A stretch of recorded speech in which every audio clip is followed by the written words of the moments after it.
Klay Thompson, as feared, he is going to be out for the season. He's got an Achilles injury. We discussed it earlier this morning. Could go almost 2.5 years between games. He last played in Game 6 of the 2019 NBA Finals. And one more uplifting piece of NBA news. Free agency starts today at 6 p.m. Eastern. Gordon Hayward of the Celtics is going to become an unrestricted free agent. The Knicks and the Pacers are supposedly interested in him. Remember, in 2017, he signed a max deal with Boston, but never really maxed out. Got hurt. Devastating leg injury 6 minutes into his first game. And SportsCenter is brought to you by Merrill. When questions find you, Merrill Edge Self-Directed Investing has personalized tools and insights to help you find answers. Get started at merrilledge.com/withinreach. Merrill Lynch, Pierce, Fenner & Smith Incorporated, registered broker-dealer, member SIPC. Fellas, the NFL MVP right now is... Yeah, it's Patrick Mahomes. You look at his last 2 weeks, he's got like 900 yards and 9 touchdowns.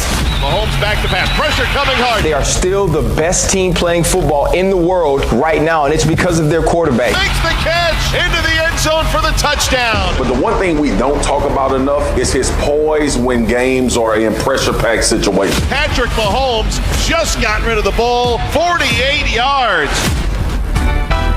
You heard the words there of Marcus Spears talking about poise, but let's be honest, in the first meeting of this season, it was the Raiders that showed all the poise. Going into Arrowhead October 11th when the Chiefs were 4-0, winning that game, put 40 on the Chiefs, on the champs at home. Since then, the Chiefs have won their next 4. It's the only blemish on their schedule. Keyshawn, J. Will, and Zubin, presented by Progressive Insurance. Much more NFL talk with what happens post-Breeze with Diana Rossini coming up here in just about 6 minutes. But let's keep it on Sunday Night Football, the revenge game for the Chiefs in Las Vegas. Raiders defensive coordinator Paul Guenther, this is a guy, by the way, and Key knows this, that's been around John Gruden for a long time. This is a big-time Gruden lieutenant. The Raiders have been ravaged by COVID, particularly on the defensive side of the ball. A bunch of guys on the reserve list. We're waiting to see. Hopefully, if they test negative, they'll be out there Sunday night. Whoever they have, whoever they don't have. Despite winning the first game against Kansas City, defensive coordinator Paul Guenther is not sure how they can ever make it 2 for 2. I don't know, how we can beat these guys with a full lineup at practice, let alone 3/4 of your lineup not here all week. What don't they have? We're playing the world champs. What don't they have? They got a great quarterback, great receivers, great tight ends, line's physical, and they're coming off a bye, so it's a daunting task. I know one thing that we're going to show up at 5:20. We're going to 100% because that's what we do. So we'll get these guys ready to play. Whoever's out there at 5:20, they'll be ready to go.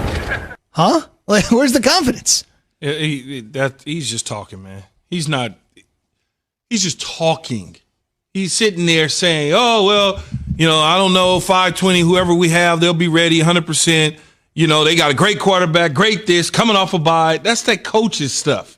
I don't even know what the question was that was posed to him, and I don't really care, but that's a coach talking. So if I'm the Kansas City Chiefs, I'm not even paying attention to that conversation, Jay, because all it is he's trying to set us up for failure.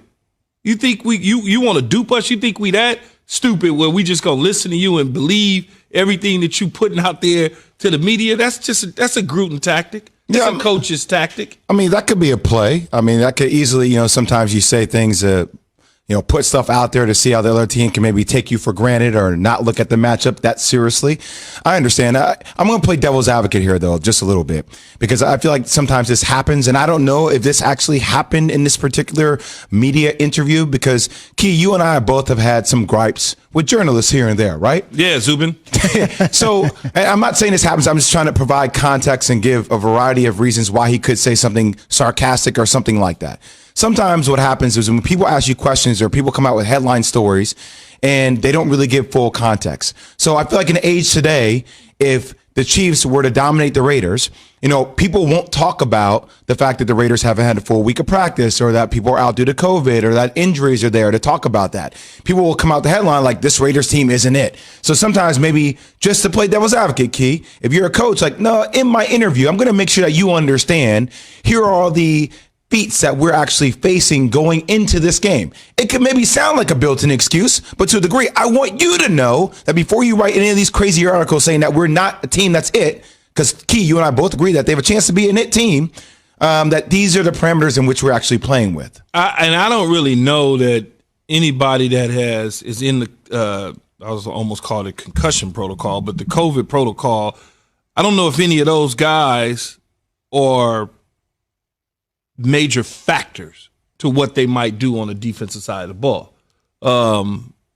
So the way that I look at it in listening to Coach, I'm kind of like, he's just saying those things. Yes, we understand that Kansas City has weapons all over the place, and they got a Super Bowl champion and a quarterback who's been an MVP and all of those things. I understand that. You don't need to tell and remind people of something that we already know. So to me, it's like the coach is just setting it up just to be able to, play games with Kansas City. Like, yeah, y'all think y'all really that good. We beat y'all the first time, even though y'all had everything that I just said. Y'all had great quarterback, great coaching, great receivers, great running game, great defense, and we still shellacked y'all and rode around the stadium in the bus. That's kind of how I looked at it. Or you can look at it as a built-in excuse, Zubin, where it's like, hey, even if you do get beat, like, well, I told you guys that these are all the things we were facing going into the game. I hope the coach ain't doing that.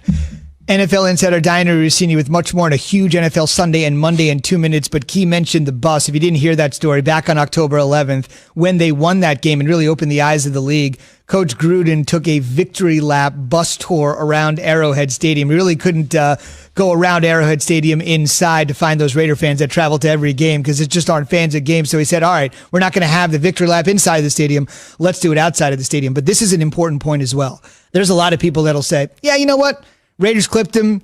Raiders got him. Mahomes was 8 for 14 when pressured, just 114 yards. He was just off his game.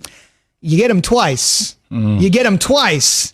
Then the perception of the Raiders really starts to change. But if the Chiefs go out there and run him out of the building, it's an aberration.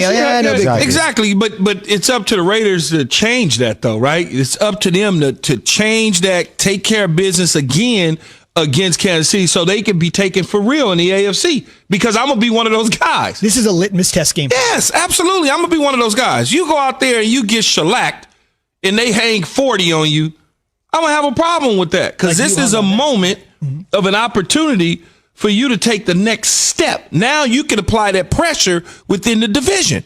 Right now they're ahead of you. But if you clip them, now all of a sudden you're 2 games that you've gotten them. Now you tighten that on them, right? All of a sudden they feel a little bit different. They kind of looking over their shoulder a little bit. But if you let them get out of Vegas, McCarran Airport, back to Kansas City, then you deserve to get what you get. What's on the line for Gruden here? I think this is, in terms of his return back to the NFL, this is the biggest game on his return back to the NFL, because, again, you close the gap. Last year, they got out to a great start. Second half of the season, not so good. 6-4 start, 7-9 finish. And then all of a sudden, it's like, well, now you can prove to everybody that you did it your way. I built this team the way I wanted to. Although they were a good team under Jack Del Rio, he didn't necessarily have to blow it up the way that he did, but he wanted to get his guys in so that his guys could really, truly understand what he wanted and not have to fight and battle with guys that had the Jack Del Rio backing. Now he got his guys. They backed John Gruden, which is okay. If the Raiders were willing to wait 3 years to get to this moment, I'm fine with it. As they say, if you like it, I love it. It also feels like it's one of those games, too, not only for John Gruden, it's how they win, though, Zubin, right? Like and how they won that first matchup. I don't care how they win. No. I'm just saying, like, in order for it has to be very specific for them to actually be able to beat the Chiefs. You have to keep Patrick Mahomes off the field like you did the entire second half by running the ball. Like, that is the scheme that works. But they had the reason they were able to run the ball in the second half the way that they did, because they had so many explosive plays early on with Nelson Aguilar going over the top or Henry Ruggs delivering big time. And then they could go to Josh Jacobs. If they do that, then they walk out of the building with a W. There's no doubt about it.